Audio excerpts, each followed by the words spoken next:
خدا کی قسم اشتحام ہوگا، کراچی سے لے کر خیبر تک پوری قوم نکلے گی۔ ہم دھڑلے سے ڈنکے کی چوٹ پہ الیکشن بھی لڑیں گے، ہزاروں لاکھوں کی تعداد میں ہماری الیکشن کیمپین بھی ہوگی، اور اس عوامی سیلاب کو کوئی مائیکل لال روک نہیں سکے گا۔ آنکھوں میں آنکھیں ڈال کے نکلیں گے، اور یہ بار بار ہم کہہ چکے ہیں۔ کمپوزٹ جواب دیتا ہوں، جتنے لوگوں نے پاکستان تحریک انصاف کے ساتھ اس مشکل وقت میں تکلیفیں سہی ہیں، خان صاحب کے ساتھ ڈٹے رہے ہیں، لازماً جو ہیں خان صاحب کی آنکھیں میرا خیال ہے ان لوگوں نے اتنی زیادہ کھول دی ہیں، خصوصاً ان دغابازوں نے جو چلے گئے، جو اہم حکومتی مراتب پہ براجمان تھے۔ کوئی دو تو وزیر اعلیٰ گئے، بزدار صاحب آپ کے پنجاب کے، اور محمود خان کے پی کے، وزیر دفاع پرویز خٹک گئے جو پہلے وزیر اعلیٰ رہے تھے، اور فواد چودھری گئے، سندھ کا جو ہمارے صدر تھے، کیا نام میں آپ کو گنواؤں گا، لیکن جتنے بھی گئے ہیں اللہ کی ذات کا شکر ہے، یہ لوگ اس گنتی میں آتے ہی نہیں تھے کہ خان کے یہ ہم نوا ہوتے، ہم رکاب ہوتے، یہ ان کی حیثیت ہی نہیں تھی کہ خان کے پاؤں کی گرد بھی ان پہ پڑتی۔ اللہ نے ان کو اور ان کی آنے والے اخلاف کو جو ہے رہتی دنیا تک ان کو یہ بات بتائی جائے گی کہ کمبختو آپ اس قبیل سے ہیں جنہوں نے اپنے مرشد کا، اپنے محسن کا اس وقت پہ اس وقت میں ساتھ چھوڑا جب آپ کی سب سے زیادہ ان کو ضرورت تھی۔ اور حضرت علی کرم اللہ وجہ کا قول ہے کہ اس شخص کے شر سے ڈر جس پہ آپ نے احسان کیا ہو۔ پرویز خٹک آج کے پی میں پاکستان تحریک انصاف کی بہتری میں لگا ہوا ہے، تمام ورکروں کو گرفتار کروانے میں، ان کے گھروں پہ ریڈ کروانے میں، ان کے بچوں کو لے جانے میں، ان کی عورتوں کو جو ہے گھر سے گھسٹوانے میں، یہ پرویز خٹک ملوث ہیں، ان کے کاروبار بند کیے ہیں۔ یہ وہی شخص تھا جس کو پاکستان تحریک انصاف نے کہاں سے کہاں پہ اٹھایا، اور ان لوگوں سے ہم اس سے بھی بدتر کی توقع کر رہے ہیں، لیکن وقت یہ نہیں بھولے گا، اور جب بھی پاکستان تحریک انصاف کا اقتدار آئے گا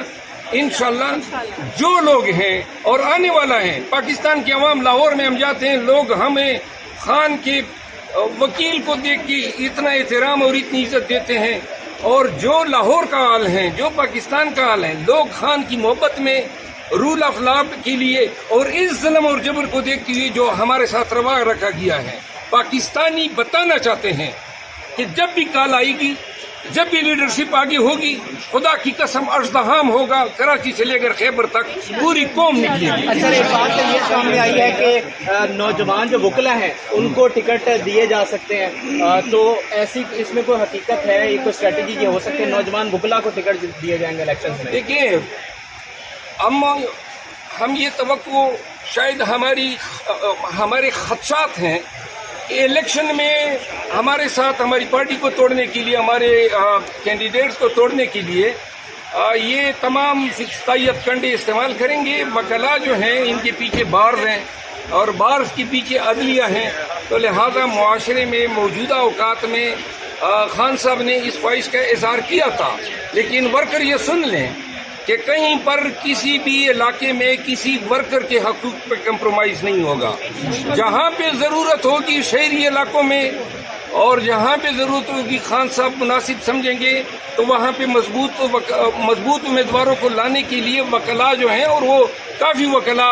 ہزاروں کی تعداد میں اب پاکستان تحریک انصاف میں شمولیت کر چکے ہیں۔ انشاءاللہ وکلا جو ہیں آنے والے پارلیمان میں خان کے شانہ بشانہ انشاءاللہ بیٹھے ہوں گے۔ خان صاحب نے اور لیول پلینگ فیلڈ نہیں دیا جا رہی، کیا پاسبل ہو سکتا ہے کہ آنے والے الیکشن میں عمران خان کی جانب سے بائیکاٹ کا اعلان کیا جائے؟ کیوں کریں ہم بائیکاٹ؟ ہم کوئی شودر ہیں، یا ہم کوئی ہندوستان سے آئے ہیں، یا ہم کوئی افغانستان کے مہاجرین ہیں؟ ہم پاکستانی ہیں۔ اس ملک کے لیے پہلے میں نے، میرے خاندان نے قربانیاں دی ہیں، اور اس ملک کی محبت میں، عروب الوطنی میں پورے پاکستان تحریک انصاف کے ہزاروں ورکر آج بھی اگر جیلوں میں ہیں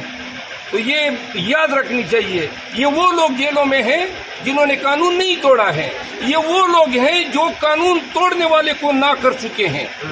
جنہوں نے اس ملک میں قانون کو روندا ہے اور پامال کیا ہے۔ ہم دھڑلے سے